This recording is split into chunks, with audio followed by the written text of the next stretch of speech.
샬롬 샬롬 샬롬 샬롬. 하나님 사랑합니다. 여러분 주 안에서 사랑합니다. 오늘도 또 5월 6일이네요. 벌써 어제는 그 어린이날이었고 주일은 또 첫 주일 성찬주일이기도 하고 어버이날입니다.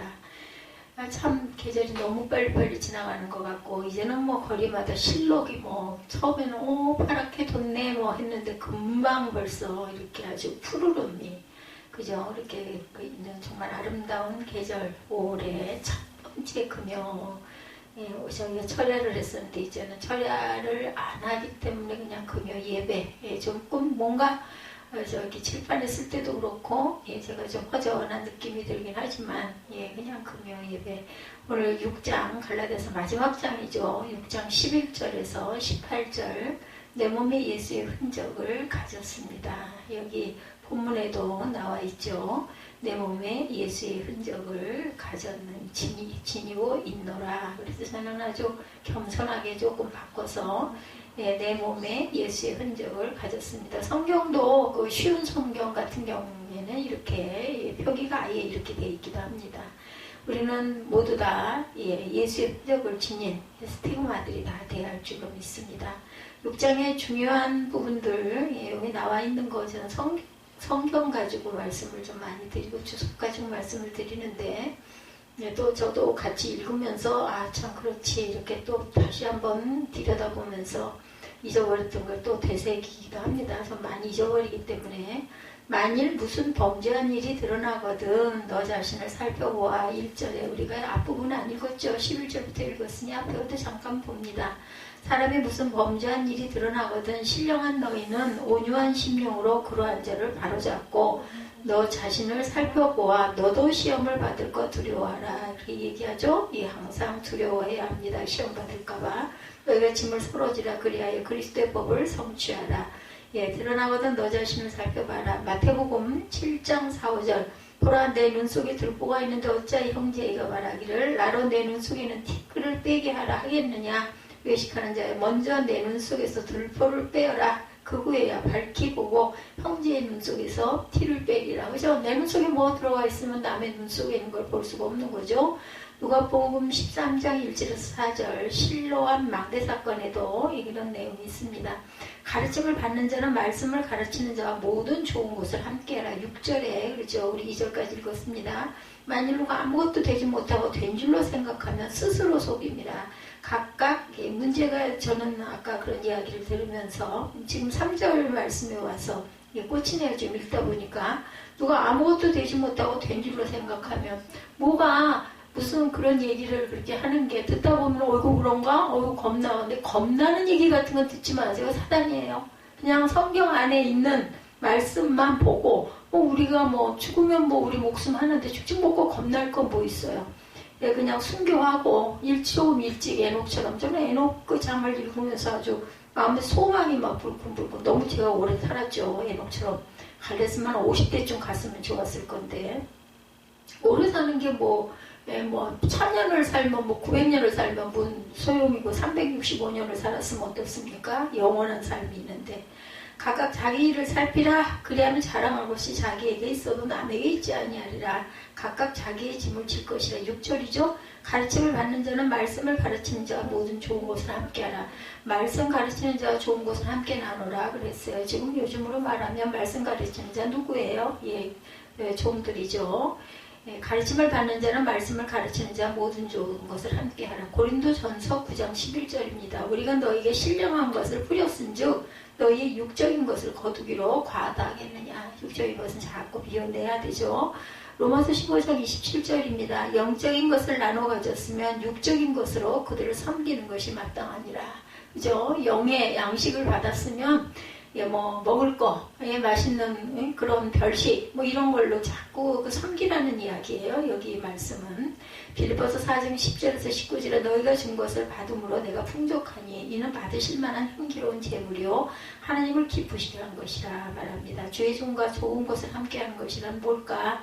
죄종의 말에 순복하는 것이다. 히브리서 13장 17절에 나타나 있습니다. 그랬던 열왕기상 17장 누구 사르와 가보가 이렇게 잘 섬겼죠. 엘리야를. 그리고 나만 장군 열왕기하 5장에 보면 그죠? 민수기 16장에 고라의 폐역 이런 것들 주의 종의 허물을 덮어주고 보호하는 것이 섬김입니다. 창세기 9장 20절에서 27절 셈과 야벳, 사무엘상 24장 26장 다윗의 경우, 창세기 9장 22절에 함의 경우, 민수기 12장에 미리암 사건 이런 것들이 주의 종에게 쓸 것을 공급하였던 사울의 용사 아브넬 이런 사람들이죠. 그리고 수냄 여인이 그랬고 또한 25장에 사무엘상 25장에 나발 장군이 그랬습니다. 무엇을 심든지 그대로 거두리라. 7절에 보면 나와 있죠. 스스로 속이지 말라. 하나님을 업신여김을 받지 아니하시나니 사람이 무엇으로 심든지 그대로 거두리라. 하나님이 뭐 가지신 게 없으셔서 뭐 예물을 바치라고 하시는 게 아니죠. 요한복음 5장 29절에 선한 일을 행한 자는 생명의 부활로 악한 일을 행한 자는 심판의 부활로 나오리라. 자기 육체를 위하여 심는 자는 육체로부터 몰고 두어 썩어질 것을 거둔다. 8절에 나와 있죠. 자기 육체를 위하여 심는 자는 육체로부터 썩어질 것을 거두고 성령을 위하여 심는 자는 성령으로부터 영생을 거두리라. 우리가 선을 행하되 낙심하지 말지니 포기하지 아니하면 때가 이름에 거두리라. 그러므로 우리는 기회 있는 대로 모든 이에게 착한 일을 하되 더욱 믿음의 가정들에게 할지니 갈라디아서가 상당히 좋더라고요. 보니까 어떤 장도 그냥 뭐 넘어가고 싶지가 않아요. 저는 막 붙들고 더 많이 보고 싶은 그런 마음이 드는 장이기도 합니다. 육체의 소욕을 쫓아 행하는 자는 하나님의 나라를 유업으로 받지 못하죠. 15절에 보면 새로 지으심을 받는 것, 할례나 무할례가 아무것도 아니로되 오직 새로 지으심을 받는 것만이 중요하다. 고린도서 5장 17절이죠. 너무 잘 아시는. 그래서 예수 안에 있으면 새로운 피조물이라 이전 것은 지나갔으니 보라 새 것이 되었다. 우리가 새게 됐어요. 예수의 부활로 우리도 부활의 생명, 영생의 생명을 가지게 되죠. 마지막 17절에 보면 이후로는 누구든지 나를 괴롭게 하지 말라. 내가 내 몸에 예수의 흔적을 지니고 있노라. 바울은 다메섹 도상에서 회심한 이후로 일평생 주와 복음과 교회를 위하여 수많은 고난의 흔적들을 가지고 있죠. 너무 잘 아시는 말씀입니다. 고린도전서 4장 9절에서 13절, 고린도후서 1장 8, 9절, 11장 22절에서 27절 나중에 틈이 있을 때 한 번씩 찾아보시기 바랍니다. 갈라디아서 6장 전체 주석 함께 보고합니다. 바울은 그리스도 안에서 성령의 법을 따라 살아가는 성도들의 생활 자세에 대해 구체적으로 교훈하고 있습니다. 범죄한 자에 대한 대처 방법과 자신의 일에 대한 책임성에 대해서 교훈하면서 선을 행하여 영생을 거두는 성령의 법을 따라 살 것을 명하시죠. 또한 바울은 성도가 육체로 자랑하는 것이 아니고 오직 그리스도 안에서 십자가만을 자랑하여야 함도 강조하고 있습니다. 요즘에 이럴 때 정말 아까 그 얘기한 대로 그럴듯하게 이상하게 그걸 해석을 해가지고 꿈에 이런 걸 받았다 이런 식의 얘기들 많이 하는데 성경에 입각한 내용이 아니면은 그냥 재미로 한번 듣고 넘어가지 거기에 솔깃하는 마음이 들면 아예 그냥 귀를 막아버리고 이어폰 끼세요. 그래서 좋은 찬양 같은 거를 틀어놓고 그냥 같이 어울리지 않으면 안 되겠다 싶으면 그냥 앉아서 듣는 척하면서 음악 들으시면서 마음으로 기도하시기 바랍니다. 성도의 바람직한 태도입니다. 범죄한 형제에 대한 자세. 바울은 성도들에게 다른 사람의 범죄에 대해 대처하는 방법에 대해 교훈했습니다. 성령께서 주시는 마음은요, 그냥 딱 그렇게 이렇게 생각을 하시고 선을 그으시면 돼요. 소망, 기쁨, 감사, 열정 이런 것들이 막 일어나게 합니다. 뭘 주었어. 근데 어떻게 겁나, 그러다 죽으면 어떡해, 큰일 났네, 이런 마음, 두려운 마음, 이런 거 드는 거는 그건 아니에요. 성령이 주시는 마음이 아니고, 사단이 자꾸 이상하게 해서 나를 그런 쪽으로 몰고 가가지고 사람을 움츠러들게 하는 그런 것들이니까, 영을 분별할 땐 딱 그렇게 두 가지를 놓고 생각을, 나 잘 몰라. 그럴 때는, 막 겁나고 이상하고 어둡고 걱정스럽고 이런 거는 그냥 털어버리고 말씀 속에 그냥 항상 기뻐하라 쉬지 말고 기도해라 범사에 감사라 그냥 쉬운 거 어려운 거 어디서 끄집어내서 찾아보려고 할 것도 없고 그냥 그런 그 단어 말씀 한 구절 가지고 그냥 계속 마음으로 기도하시기 바랍니다. 다른 사람의 범죄한 일에 대한 신령한 성도의 바른 자세 어떤 심령? 온유한 심령으로. 예, 여기 그 주석에 나온 말씀이에요. 범죄자를 바로잡고 자신을 돌아보아 시험받을 것을 두려워해야 한다고 명하셨어요. 사람은 다른 사람의 범죄를 목격하게 될 때 함께 범죄에 빠질 가능성이 많이 있습니다. 두 가지 면에서 첫째는 범죄함을 보고 분을 품게 되죠. 막 억울하구나.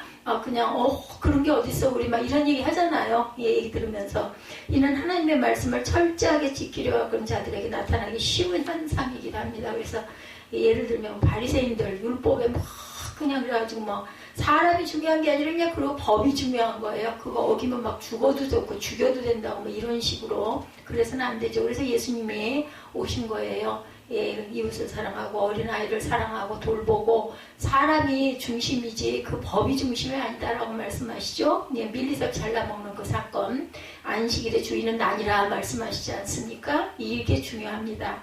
어떤 그 법에 그렇게 매여갖고 쩔쩔맬 필요 없습니다. 그리고 나라 사랑도 필요하고 나라의 그 법을 지키는 것도 중요합니다. 이런 전염질환이 돌았을 때 예방주사 맞아라 하면은 그거 그냥 그렇게 해서 순종해서 맞는 게 저는 맞다고 생각합니다. 물론 죄악을 보고 의로운 분을 품는 것은 당연한 것이지만 인간은 연약해서 스스로 교만해지기가 쉽습니다. 또한 연약한 자들은 범죄를 보고는 스스로 담대함으로도 범죄를 행함으로써 범죄에 빠지기가 쉽죠. 그래서 바울은 이런 두 가지 은생에 대해서 경계를 시킵니다. 신령한 것? 예, 분별하죠. 고린도전서 2장 13절입니다. 우리가 이것을 말하거니와 사람의 지혜가 가르친 말로 아니하고 오직 성령께서 가르치신 것으로 하니 영적인 일은 영적인 것으로 분별하느니라. 이 어떤 이야기 들으면은 사람의 지혜 이게 이렇게 하는 게 맞고 어쩌고저쩌고 그런 얘기 많이 하더라도 마음으로 묵상하고 기도하시기 바랍니다. 하나님 이렇게 이런 여론이 이렇게 많은데 이럴 때 저는 어떻게 해야 합니까? 기도하시면요 온전한 판단을 반드시 주십니다. 말씀을 떠오르게 하시든지 마음에 평강을 주시든지 그죠? 이런 마음이 된다라는 거. 서로 짐을 지는 삶. 저는 참 좀 유별났어요. 좀 아니다 싶은 이런 그 세력의 앞에 제가 그 전에도 한번 얘기했죠. 일산의 어떤 교회 그리고 그 같은 학우가 거기 가서 있다고 그러고 사역을 한다고 해서 갔다가 그냥 앉아서 1분을 못 앉아 있고 그냥 도망을 나왔던 그런 사건. 저는 그렇게 딱 옵니다. 그런 것들이. 아주 엄청나게 기도를 많이 했죠. 새하늘교회 들러가지고 한 2시간 이상을 참 그땐 또 지금 이렇게 기도를 못하는 목이 다 잠겨가지고 저는 그냥 속으로 중얼중얼 하는 그런 기도만 한 30분에도 뭐 딱장에서 말소리가 안 나서 마음으로 품어야지 입으로 소리내서는 기도를 못하는 그땐 또 그렇게 아주 엄청나게 기도를 많이 했죠. 하나님 계신데 제가 많이 했다고 그러면 좀 건방진 것이지만 어찌됐든 간에 생각해보면 뭔가에 정말 그 영에 끌려서 기도를 참 많이 했던 그때가 있었습니다. 몇 시간이고 커다란 수건이 내 다리 앞에 펼쳐져 있지 않으면 앉지를 못할 정도로 수건을 펑펑 적실 정도로 그렇게 많은 기도를 울면서 기도를 많이 했죠. 때가 있는 것 같습니다. 신령한 것으로 분별해야 된다. 우리가 이것을 알거니와 고린도전서 2장 13절에 사람의 지혜가 가르친 말로 하지 말고 성령께서 가르치신 것으로 하니 영적인 일은 영적인 것으로 분별한다. 기도하면 간절하게 구하면 주십니다. 마음으로라도 주시고 말씀으로라도 주시죠. 서로의 짐을 지는 삶을 살아야 된다. 바울은 성도들에게 짐을 서로 질 것을 명함으로 그리스도의 법을 성취하는 방법을 교훈합니다. 사랑의 법을 쫓는다고 해서 성도가 자신의 짐을 자신이 지지 않고 다른 사람에게 떠넘긴다면 이는 진정한 사랑이 아닌 거죠. 내가 질 짐은 내가 져야 합니다. 그러니까 예수님이 네 십자가를 지고 나를 따르라 말씀하시잖아요. 그 십자가 내려놓고 나만 따라와라 이렇게 말씀하시지 않으셨습니다. 초대교회에서 자신의 일을 감당하지 않고 다른 사람에게 부담을 줌으로 문제를 일으키는 자들이 있었고 이것을 바울이 경고의 교훈을 준 것이죠. 경제적인 문제뿐만 아니라 신앙적인 문제를 여기는 포함하고 있다는 것. 성도는 각각 자기 일을 돌아보아 다른 성도들에게 부담거리가 되지 말아야 한다. 또한 성도는 열심히 노력해서 자기 일을 돌아볼 뿐더러 다른 사람의 몫을 감당할 정도로 여유를 가질 필요가 있다. 남을 도와야 돼요. 내 것만 하기에 쩔쩔매서는 안 된다라는 거죠. 그때 신앙 공동체가 풍성함을 누릴 수가 있기 때문이다. 서로 돌아보라. 빌립보서 2장 4절입니다. 각각 자기 일을 돌볼 뿐더러 또한 각각 다른 사람들의 일을 돌보아 나의 기쁨을 충만하게 하라 이렇게 말씀하고 있어요.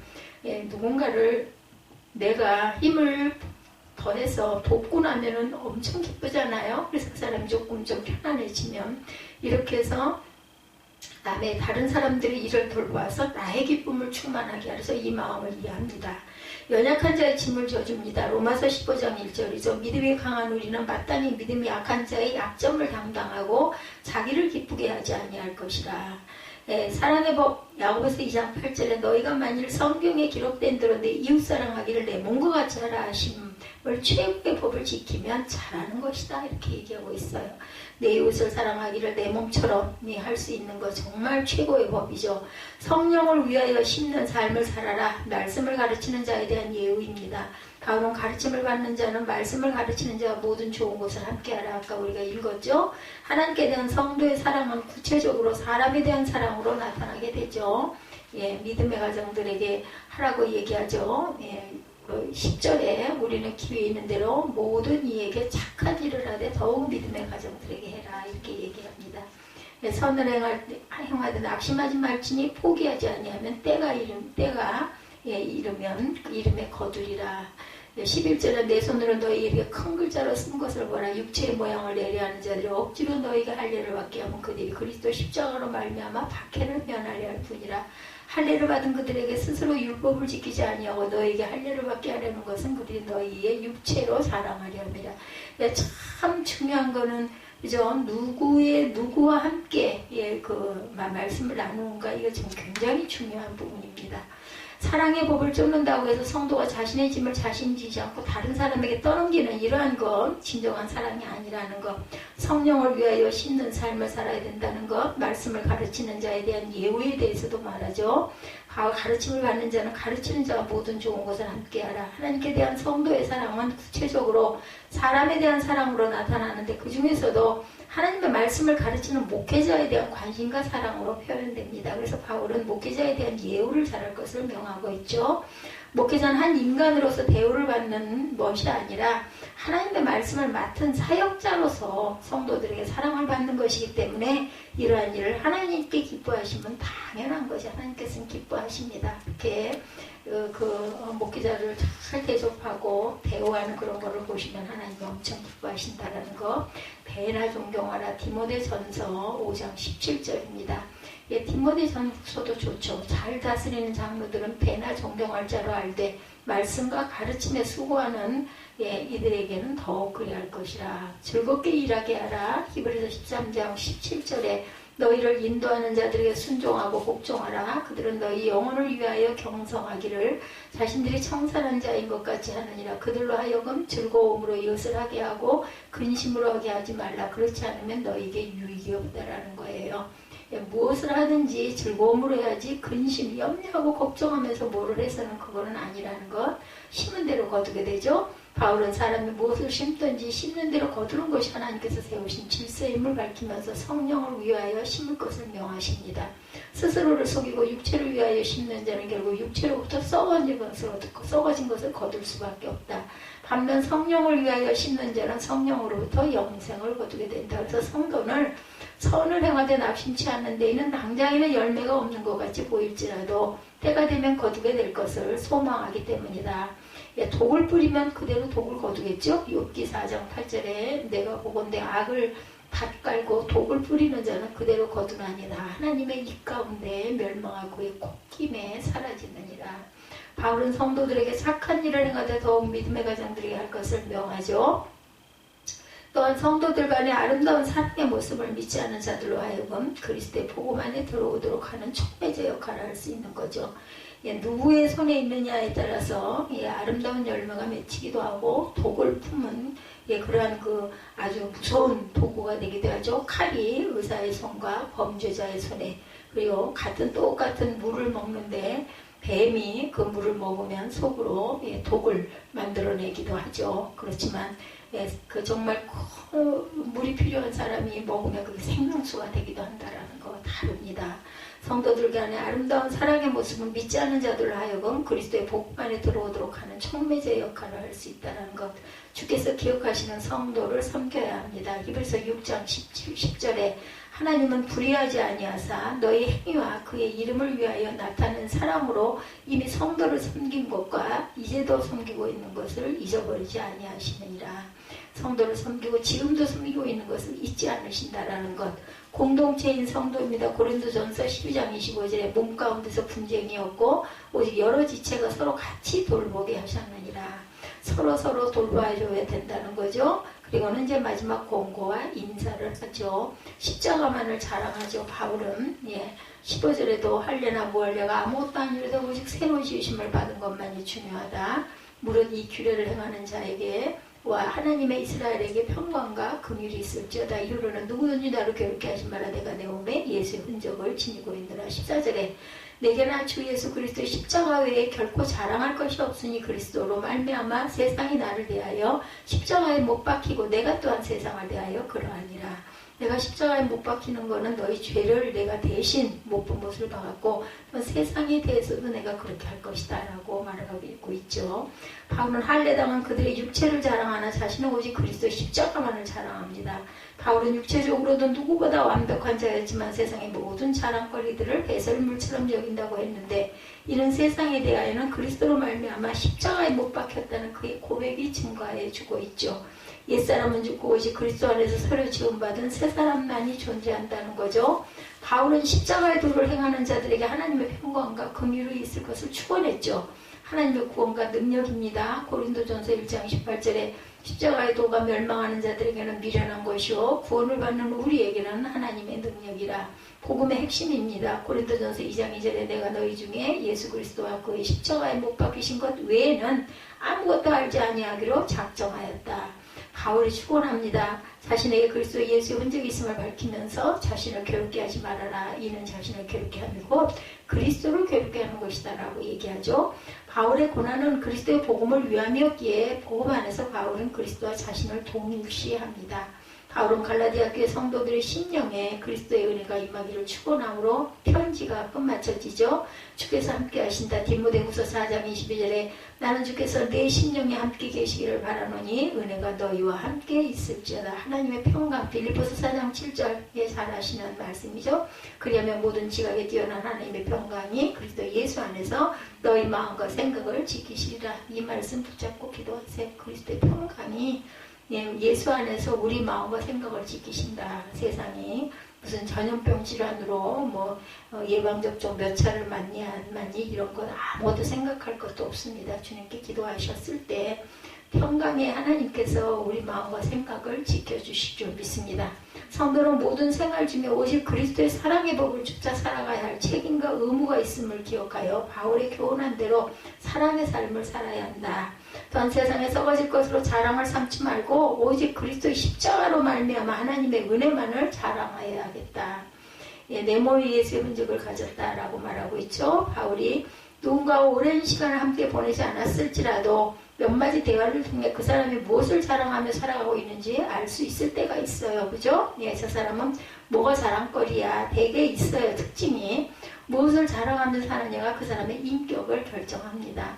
자랑이라는 단어는 바울 서신에 가장 많이 등장합니다. 신약 전체에서 쉬운 9번을 사용하는데 그 중에 쉬운 5번이 사도 바울의 서신에 나온다라는 건 거의 90%죠. 90%가 되나요? 그죠?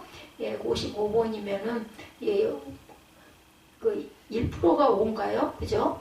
10%가 5인가요? 그러면은 99.5%, 55번 중에 50번, 59번 중에 55번이니까 바울의 전문 용어라고 할 정도로 이렇게 많이 사용을 했어요. 신약 전체에서 자랑한다. 본인을 자랑하는 게 아니에요. 그죠? 그리스도를 자랑하는 거고 말씀을 자랑하는 거죠. 사도 바울의 전문 용어 고린도후서 전후서에 39번이 나옵니다. 고린도 전후서. 오늘 본문인 갈라디아서 6장에도 14절 6장 14절에도 나오죠. 14절. 내게는 주 예수 그리스도의 십자가 외에 결코 자랑할 것이 없으니 그렇게 나오고 있죠. 우리말로 자랑이라고 번역하지만 다양한 의미가 있습니다. 자랑이라는 단어로 모든 것을 품을 수는 없죠. 영광을 구하다. 어떤 것을 크게 기뻐하고 즐거워하다. 어떤 것을 전적으로 예, 신뢰하다 등의 뜻이 포함되어 있습니다. 어떤 것을 자랑스럽게 여긴 것은 세 가지 의미를 포함한 첫째, 사람들에게 말할 수밖에 없게 만드는 것, 자랑하는 거죠. 둘째, 생각만 해도 너무 기뻐서 삶의 의욕을 느끼게 만드는 것, 자랑입니다. 셋째, 자신이 믿고 의지하여 삶의 중심이 되고 삶을 지탱해주는 그런 것들, 자랑이죠. 이 세 가지 의미를 종합하면 자랑스럽게 여긴다는 것은 곧 우리를 사로잡고 있는 것이고 결국 신앙의 대상이라고 할 수 있겠죠. 예, 무엇인가를 내가 자랑스럽게 여기고 있다는 것이고 나의 신앙의 대상이 될 수 있다. 그리스도 십자가 외에는 자랑할 것이 없다. 바울이 14절에 내게는 우리 주 예수 그리스도 십자가 외에는 결코 자랑할 것이 없습니다. 그리스도인의 세상이 내게 대해 십자가에 못 박혔고 나 또한 세상에 대해 그러합니다. 그렇죠? 예, 세상이 내게 대해 십자가에 나를 못 박았어요. 바울은 그리스도의 십자가 외에 결코 자랑할 것이 없다고 고백합니다. 이 시대에서는 바울의 고백이 얼마나 충격적인지 이해하지 못하고 느끼지 못하는데 그 시대에는 십자가를 경건하고 고상한 하나의 장식이자 기독교의 상징으로 여기기 때문이었던 거죠. 바울 당시로 되돌아가 보면 십자가는 결코 자랑할 수 있는 것이 아니었죠. 지금은 뭐 예쁜 목걸이도 만들어서 목에다 걸고 귀걸이에도 십자가를 넣어가고 달랑달랑 달고 다니지만 그때 그 시절 바울이 십자가형을 받을 그런 그 시대에는 자랑할 수 아주 가장 잔혹한 죄수들을 가장 비참하게 죽이는 것이 십자가형이었어요. 그래서 정치범들 이런 사람들을 십자가에 달아서 고통이 컸던 것 같습니다. 당시 십자가는 결코 자랑할 것이 못 되는 것이다. 그런데 바울은 십자가를 자랑한다고 고백하죠. 십자가에서 그리스도의 죽음이 있었고 예수 그리스도의 죽음을 통해 우리에게 보여진 하나님 놀라운 사랑과 은혜가 있기 때문에 바울은 자 십자가를 우리 주 예수 그리스도의 십자가라고 말합니다. 오늘날 왜 십자가가 기독교의 상징이 되었을까? 왜 많은 액세서리 중에서 십자가가 가장 고상하고 경건한 액세서리가 되었을까요? 그것은 우리 주 예수 그리스도의 죽음이 거기에 있었기 때문이죠. 초대교회 성도들은 십자가를 믿음의 상징으로 내세우지 못했어요. 사실은 로마 시대의 충격이 여전히 있었기 때문에 감히 십자가를 상징으로 말을 할 수조차 없었던 것. 로마 카타콤에 가보면요, 익투스라는 물고기 여러분들 아시죠? 한동안 자동차 뒤에 많이 붙이고 다녔어요. 익투스는 주 예수 그리스도 하나님의 아들 우리 구세주라는 단어를 합친 글자라고 하죠. 그 아주 짧게 만들었어요. 그래서 익투스라는 단어를 만들었다고 하죠. 그래서 그런 물고기 모양을 달고 다니면서 교통법규를 위반하면은 하나님께 영광이 아니다 해가지고 한동안 붙이다가 나중엔 또 다들 그 겁난다고 다 떼고 다니고 그랬습니다. 익투스를 상징하는 곳이 곳곳에 있죠. 초대 그리스도인들의 상징은 물고기였고 십자가는 그보다 훨씬 뒤에 믿음의 상징으로 드러납니다. 그만큼 십자가는 끔찍하고 피하고 싶고 생각조차 하고 싶지 않은 사형틀이었다. 두려움의 상징이죠. 근데 사형틀이 자랑이 되었어요. 오늘날 우리들은 십자가를 두고 행진을 하고 십자가를 목에 걸고 다니기도 하죠. 어떤 목사님은 십자가를 항상 착용하고 다니고 있습니다. 여기 바울 전도사님도 목걸이 그 나무 여기 있던 우리 아이들 나무 목걸이 하나를 딱 이렇게 그 넥타이 아래로 이렇게 해가지고 걸고 다니더라고요. 그게 참 우리 주 예수 그리스도의 십자가 자랑할 만하죠. 바울은 자랑할 것이 많았던 사람이었습니다. 이스라엘 족속 중 베냐민 지파였고 히브리인 중에 히브리인이며 난지 8일 만에 할례를 받았어요. 아니 참 대담하죠. 그렇게 또 아마 거기 같은 그 원우라고 하는 게 맞지 않나요? 박사원이어도 원우죠. 내리는 말은 아니에요. 그죠? 박사들은 아니니까 뭐 거기도 유행이었을 수도 있겠죠. 그 중이염이 심해가지고 오늘 고대병원까지 내가 막 뭐라고 그랬어요. 귀가 안 들린대요. 한쪽이 아예. 그리고 열나고 머리가 너무 아프고 그랬더니 중이염이 심해서 머리가 아픈 거라고 그러더랍니다.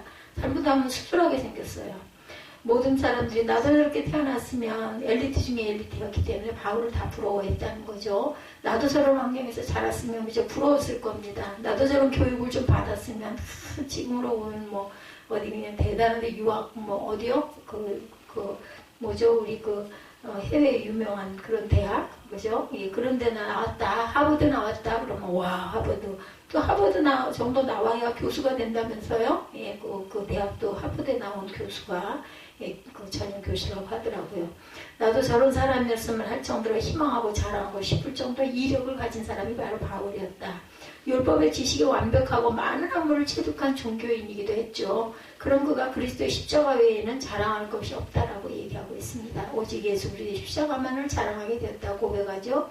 십자가가 그 인생의 자랑을 변화시켰어요. 인생에서. 십자가만을 자랑하는 이유, 왜 십자가만을 자랑하게 되었나? 첫째, 십자가가 그리스도를 못 박았기 때문에 그게 정말 자랑스럽고 그게 정말 아름답게 보이는 거죠. 갈라디아 사람들에게 십자가는 매우 거칠고 부담스럽고 피하고 싶은 것이었어요. 왜냐하면 갈라디아 사람들은 종교적인 체계가 익숙했기 때문입니다. 흉악한 사형대에 그리스도가 못 박혔다는 것은 종교적 사고방식으로는 있을 수가 없는 일이죠.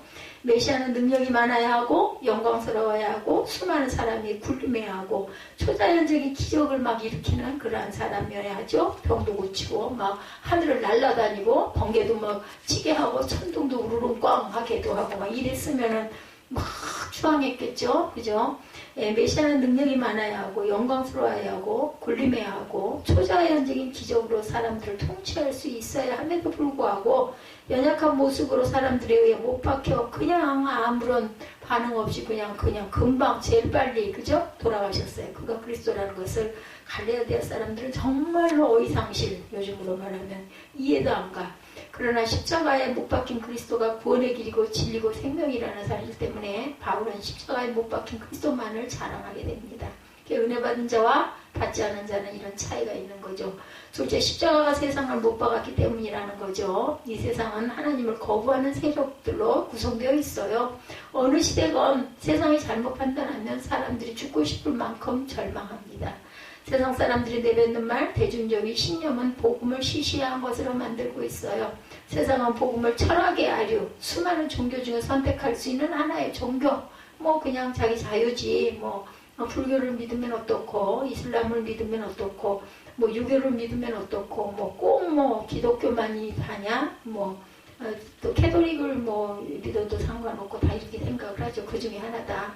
만일 복음을 부끄러워한다면 우리 주 예수님의 십자가문을 자랑하는 사도 바울의 고백을 이해하지 못하죠. 복음은 절대 철학의 일부가 아니죠. 절대 한 종교의 일부 아닙니다. 복음은 이 세상의 종교 철학에 근거하면 십자가에 못 박힌 그리스도는 받아들일 수가 없어요. 무슨 상관이야. 2000년 전에 그리스도가 돌아간 거하고 나하고, 그죠? 세상에 많은 종교 철학자들이 예수를 믿지 못하는 이유가 거기에 있습니다. 그런데 바울은 십자가가 세상을 못 박았다라고 이야기합니다. 마치 세상이 한 인격체인 것처럼 세상을 십자가에 못 박힌 죄수처럼 취급을 하죠. 세상을. 예수님이 십자가에 못 박히신 것은 세상을 십자가에 못 박은 것이라 거꾸로 이렇게 해석을 합니다. 그러므로 더 이상 세상의 위협과 시선과 세상이 주는 평가와 세상으로부터 오는 두려움을 경험할 필요가 없다. 예, 세상은 우리의 주인이 아니죠. 세상의 종이 아니라고 선언합니다. 셋째, 예수님 십자가가 나를 못 박았기 때문이다. 세상에 대하여 나를 못 박았어요. 예수님께서 홀로 못 박히신 것이 아니죠. 믿음으로 그리스도와 연합한 모든 사람들은 예수님의 죽음에 동참한 것이다. 그러므로 예수님께서 세상에 대하여 못 박히신 것처럼 나도 세상에 대하여 못 박힌 것이라는 거죠. 우리 주 예수 그리스도의 십자가, 갈라디아서 5장 24절이죠. 그리스도의 예수의 사람들은 육체와 함께 그 정욕과 욕망을 어디에다? 십자가에다 못 박았다라고 얘기하고 있죠. 예수님께서 못 박히신 십자가는 나와 세상을 다른 관계 속에 존재하겠다. 분리를 했어요. 우리는 여전히 세상에서 살아가고 있습니다. 변한 건 아무것도 없는 것 같아요. 그런데 세상에 우리는 속한 자들이 아니라는 거예요. 우리는 돌아갈 본향이 있고 우리는 나그네가 됐어요. 세상에 속하지 않게 되었다는 것은 세상으로부터 자유롭게 되었다는 걸 그렇게 못하기 때문에 매여 있는 거죠. 예. 비방을 받은 즉 고린도전서 4장 11절에서 13절 내용의 14절입니다. 예. 비방을 받은 즉 권면하니 우리가 지금까지 세상에 더러운 것과 만물의 찌꺼기같이 되었도다. 누구나 세상의 보물이 되기를 원하지 쓰레기가 되기를 원하진 않습니다. 쓰레기처럼 살았다는 것이 아니라 쓰레기처럼 취급받았다라는 거죠. 바울은 히브리 민족에 떠오르는 미래 지도자였어요. 근데 십자가 복음을 전하면서 그는 세상의 쓰레기 같은 만물의 찌꺼기 같은 취급을 받았죠. 두들겨 패가지고 내쫓고 수천구가 갖다 집어다 던지고 버리고, 그죠? 몇 번씩이나. 그럼 또 툭툭 털고 일어나가지고 또 와서 전하고, 참 대단했던 것 같아요. 예, 바울은 도리어 그들을 축복해주죠. 어떤 체험과 믿음이 있었기에 이런 삶이 가능했을까. 참 정말 생명력도 대단해. 근데 뭐 본인 생명이겠어요? 하나님께서 일을 해야 되니까 또 이렇게 세우고 또 이렇게 세우고 하신 거죠. 기적인 거죠. 기적이 임한 것은 하나님이 하신 일이에요. 왜 사람이 할 수 있는 이런 기적이 일어날 필요가 없습니다. 예수님을 위해 주신 영원한 생명, 우리에게 예비된 새하늘과 새 땅, 이 모든 것이 세상의 치우고 평가를 넘어설 수 있게 했다라는 거, 고린도후서 11장 23절에서 28절입니다. 고린도후서 11장 23절에서 28절 봅니다. 그들이 그리스도의 일꾼이야 정신없는 말을 하거니와 나는 더욱 그러하도다. 내가 수고를 넘치도록 하고 옥에 갇히기도 더 많이 하고 매도 수없이 맞고 여러 번 죽을 뻔하였으니 유대인들에게 40에서 하나 감한매를 5번 맞았고 또한 3번 표장으로 맞고 1번 돌로 맞고 3번 파산하고 일주일 깊은 바다에서 지냈고 여러 번 여행하며 강의 위험과 강도의 위험과 동족의 위험과 이방인의 위험과 신의 위험과 광야의 위험과 바다의 위험과 거짓 형제 중의 위험을 당하고 수고하며 애쓰고 여러 번 자지 못하고 줄이며 목마르고 여러 번 굶고 춥고 헐벗었노라. 이 외에 이런 고사하고 아직도 날마다 내 속에 눌리는 일이 있으니 곧 모든 교회를 위하여 염려하는 것이라. 나는 이렇게 죽게 생기는 이런 위험을 이렇게 당하지만 그런 거 다 상관없고 내 마음속에 있는 것은 교회를 걱정하는 마음뿐이다. 이렇게 고백하고 있어요. 바울이 얼마나 고난을 당했는지 정확하게 말하고 있습니다. 짧은 몇 구절 안 되는 내용 안에 기가 막힌 사연이죠. 교회를 위한 염려밖에 내게는 없다. 특히 갈라디아 교회 성도들을 향한 염려가 컸다라는 거죠. 그들이 육체를 자랑하고 있었기 때문에. 그런 사람들 책 보면 너무나 안쓰러워요. 그죠? 불쌍합니다. 엄청난 고난을 통해 복음이 전해졌고 그 복음을 통해 예수를 믿고 신앙생활을 하고 있는데 주 예수 그리스도의 십자가를 자랑하지 않고 육체를 여전히 자랑하고 있기 때문이라는 거. 그래서 바울이 갈라디아서를 쓸 때 엄청난 분노를 드러냅니다. 거룩한 분노죠. 다른 복음을 전하는 자들에게 저주를 합니다. 복음의 시각에서 보면 악한 사람만 공경에 처해있는 것이 아니죠. 다들 오히려 착한 사람이 더 많이 공경에 처하기도 합니다. 선한 사람이 공경에 처해있어요. 종교와 도덕에 갇혀 십자가의 도를 깨닫지도 못하는 사람들. 세상적으로 보면 가장 도덕적이고 체계적이고 의식적인 종교가 십자가의 복음을 거부할 수 있는 것이다. 갈라디아 교회가 그랬다는 거죠. 예수님의 흔적, 이 세상과 영원한 세상이 연결되어 있다는 것을 알지 못해요. 예수님의 흔적은 뭐라고요? 이 세상과 영원한 세상에 연결이 되어 있다. 세상의 일에 무관심하고 귀를 막고 산속에 들어가서 혼자 산다는 것이 아닙니다. 세상 한복판에 있지만 세상으로부터 영향을 받지 않고 지배받지 않고 세상의 평가, 신념, 사람들의 기준에 의해서 삶이 좌우될 수 없다는 거. 나는 어떻게 이런 생각하지 마세요. 하나님께서 다 피해야 되면 피할 길을 주시고 우리가 하늘나라로 떠나야 되면 그냥 고통 없이 잘 떠날 수 있게 해주시고 보호해 주시고 코로나가 수만 번이 와도 살려놓으려서 그건 살려놓습니다. 그렇다고 해서 우리가 막 아이고 상관없어 하고 뭐 아무렇게나 살아가라는 건 아니에요. 지킬 거 열심히 지키고 살아도 그죠? 데려갈 사람은 데려가요. 우리 우리 조상들 뭐라 그래요? 인명은 제천이라고 그래. 하나님의 뜻이라고. 하나님을 모를 그 시대에도 하늘의 뜻이라고 얘기하면 우리가 마음대로 할 수 있는 거 아니에요. 저는 그런 거에 대해서는 두려움이 없습니다. 내가 할 일이 남아있으면 하나님이 살려줄 것이고 아니면 돌아가게 할 것이고 단지 조금 그 염려스러운 부분이 하나도 없다 하면 거짓말인 거는 돌아갈 때 정말 자듯이 고통 없이 그렇게 돌아갔으면 좋겠는데 그 순간 두려움이 있지 않겠나. 근데 우리 간증 같은 거 쭉 보면 어때요? 대단하신 분들 돌아가시면서 막 그렇게 막 하늘이 열렸다 뭐 성경에도 나와 있으니까 이런 거는 얘기할 수 있어요. 근데 그렇지 않은 이상한 걸 막 이상하게 만들어가지고 막 전하고 이러서는 안 됩니다. 그 무디 같은 경우도 돌아갈 때 막 박수치고 환호하고 막 나는 이제 떠난다고 그러고 그죠? 돌 맞았던 그 집사님도 스테반 집사님도 하늘이 열리고 예수께서 나를 바라보고 있는 걸 보고 막 얻어맞으면서도 막 얼굴에 광채가 나지 않아요? 사람이 할 수 없는 일인 거예요. 그런 것에 대해서 연연하지 마시기 바랍니다. 그건 사단입니다. 그래서 예수의 십자가가 나와 세상의 관계를 그렇게 변화를 시킵니다. 이 진리를 평생 체험하고 믿고 사는 것이 성도의 삶이고 성화의 삶이라는 거 잊지 마시기 바랍니다. 주 예수 그리스도의 십자가에 내가 함께 죽었다는 것은 아무리 강조해도 지나치질 않아요. 그래서 부활이 없이는 십자가는 필요가 없습니다. 부활의 영광이 있기 때문에 십자가가 거룩하고 존귀한 거죠.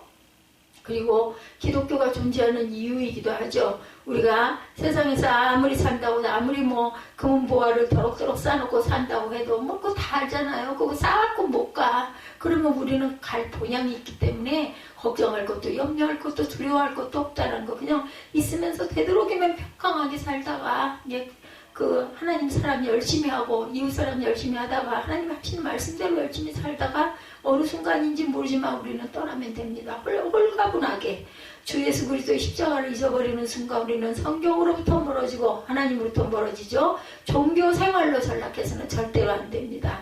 십자가는 지식이 아니라 삶의 원리고 중심이고 체험이라는 거. 근데 이런 얘기하면은요 이상하게 생각하는 분들 특히 남자 성도님들이 그런 생각을 많이 하죠. 뭐 이상하게 생각한다고. 아니요. 예, 성령이 우리에게 주시는 마음이 있는데요. 그 마음이 성경에 입각해 틀리지 않고 내게 기쁨과 감사를 주면 하나님이 주신 마음이에요. 두려움과 염려와 근심을 주고 막 움츠려들게 하고 뭐 겁을 내게 하는 이런 거는 다 성령이 아니라는 것만 생각하면 돼요. 아주 간단하고 쉽습니다. 그렇게 딱 분별을 하면 됩니다. 십자가는 지식이 아니라 삶의 원리고 중심이고 체험이다. 십자가에 못 박히신 그리스도가 우리의 구세주시고 주님이신 거고, 그리고 내 죄도 내 두려움도 내 모든 연약함도 다 못 박혔다. 이제 나는 주님이 내 안에 계신데 뭐 겁낼 게 뭐 있습니까? 저와 여러분에게 우리 주 예수 그리스도의 십자가 외에는 결코 자랑할 것은 없습니다라는 고백, 이 고백이 항상 있어야 한다는 거. 혹시 예수님 당시 아리마대 요새까지 예수님을 부끄러워하지는 않았는가? 복음을 부끄러워하지는 않는가? 근데 돌아가시고 나서는 드러내죠. 내가 제자니까는 시체를 달라고 그러지 않았겠어요? 아리마대 요셉은 예수님의 제자였지만 유대인들을 두려워했던 바리새인 중 한 사람이었었죠. 아리마대 요셉은 유대인들이 두려워서 자신이 예수님을 제자임을 드러내지 않았습니다. 청교도 옥타비우스 웬슬로우는 이렇게 호소합니다. 그리스도께서 아무도 모르게 은밀하게 십자가에 못 박히셨습니까? 아닙니다. 그리스도가 하늘과 땅이 지켜보는 가운데 공개적으로 십자가에 못 박히셨습니다. 예, 다 못 박히죠. 공개적으로. 그러므로 그리스도의 참된 제자들도 그리스도와 그리스도의 십자가를 부끄러워하지 않습니다. 그리스도의 진리와 그리스도의 백성들을 부끄러워하지 않습니다. 우리 주 예수 그리스도의 십자가 외에는 결코 자랑할 것이 없습니다는 바울의 고백, 결코 입술만의 고백이 아니었다라는 거죠. 바울은 그리스도의 십자가를 전하기 위해 수많은 고난을 기쁘게 감당하고 자랑했습니다. 사실 그죠? 성경이 그대로 기록되어 있는 것처럼. 고린도전서 4장 11절 바울의 가장 큰 고통이었었죠. 바로 이 시각까지 줄이고 목마르고 헐벗고 매맞고 정처가 없고 수고하고 친히 손으로 일을 하며 모욕을 당한 즉 축복하고 박해를 받은 즉 참고, 그죠? 무릇 육체의 모양을 내려하는 자들이 억지로 너희가 할례를 받게 하면 그들이 그리스도의 십자가로 말미암아 박해를 면하게 할 뿐이다. 그리스도의 십자가가 없는 종교, 그리스도의 십자가가 없는 도덕은 육체를 자랑한다고 말하고 있죠. 우리 인생에는 두 가지 자랑 내용만 존재합니다. 육체를 자랑하느냐 아니면 예수 그리스도의 십자가를 자랑하느냐. 둘 중에 하나예요. 복잡하게 생각할 거 없습니다. 간단하고 쉬운 게 하나님 말씀이에요. 그럼 뭐 머리가 좋은 사람만, 공부를 많이 한 사람만 은혜를 받게요. 어려우면 그건 신학자들이 할 일이고 뭐 이상하게 꽈가지고 해석을 해도 결국은 십자가에 돕니다. 뭐 그거 그렇게까지. 근데 뭐 그런 쪽에 마음에 감동과 열정을 주시면 또 그런 학자들이 되겠죠. 저는 웃었다니까요. 나는 이렇게 말씀 읽으면서 이게 기뻐가지고 막 웃는데 그걸 갖고 골머리를 싸매면서 머리에 흰머리가 수십 개가 났니 어쩌니 점점 흰머리 같이 되니 왜 그렇게 골머리를 썩을까. 근데 뭐 또 그것도 그 그릇이겠죠. 뭐 저 그게 아니다라고는 얘기를 안 합니다. 근데 나는 정말 은혜다 하는 생각을 했던 거죠. 너무 나는 자유해야 합니다. 희망이 되고 소망이 되고 삶의 의욕을 북돋워주고 삶을 지탱해주는 신앙의 대상이 바로 육체를 자랑하는 그런 자랑들이 돼서는 안 된다. 갈라디아 교회 교인들에게는 할례를 받았느냐 받지 않았느냐, 종교적 의식을 철저히 지키느냐 지키지 않느냐, 그런 신앙들이 돼버렸다라는 거. 종교 자체가 신앙이 될 수 있어요. 그렇죠? 살아계신 하나님, 구원자 되신 예수 그리스도의 십자가를 통해 우리가 어떻게 하나님과 올바른 관계를 맺는지를 생각하지 않고 종교적 의식이나 체계를 얼마나 잘 지키느냐가 신앙의 대상이 될 수는 없다. 누구 바리새인들 그랬죠? 율법을 잘 지키고 그게 그냥 다 목적이 돼버린 거. 하나님이 중요한 게 아니라 신앙의 내용이 될 수 없다는 거. 기독교는 종교가 아니라 관계라는 것. 그리스도의 십자가를 통해 하나님과 올바른 관계를 맺는 것. 그리스도의 십자가를 통해 하나님과 올바른 관계를 맺는 것이다.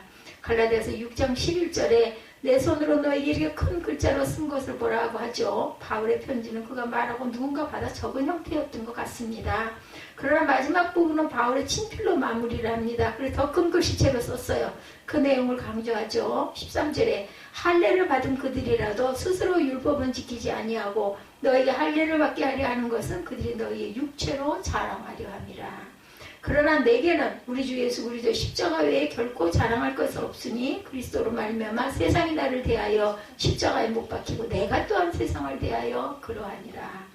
17절이죠. 이후로는 누구든지 나를 괴롭게 하지 말라. 내가 내 몸에 예수의 흔적을 지니고 있노라. 네, 담대하게 얘기하죠. 바울은 육체적 고통보다 육체를 자랑하는 것을 더 고통스러워했어요. 내가 그렇게 도구를 맞고 그렇게 매를 맞고 이렇게 했지만 나는 이렇게 살아있다. 어떻게 잘못하다 보면은 자신이 대단해가지고 살아있는 것 같이 자랑하는 것 같이 느껴지는 게 그게 괴로웠다라는 겁니다. 믿음 안에 있지만 여전히 세상의 영향과 지배를 받으면서 육체를 자랑하는 교회의 모습. 사도 바울에게는 그것이 더 고통스럽다. 교회들도 그러지 않아요? 재정이 얼마고 교회가 몇백 평에 뭐가 얼마에 막 그런 얘기 많이 합니다.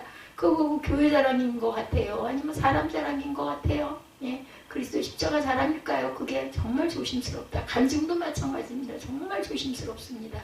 예수를 믿는다고 생각하지만 잘못 믿고 육체를 자랑하고 하나님을 믿고 있다고 생각한 거죠. 바울의 몸에는 수많은 예수의 흔적이 있었어요.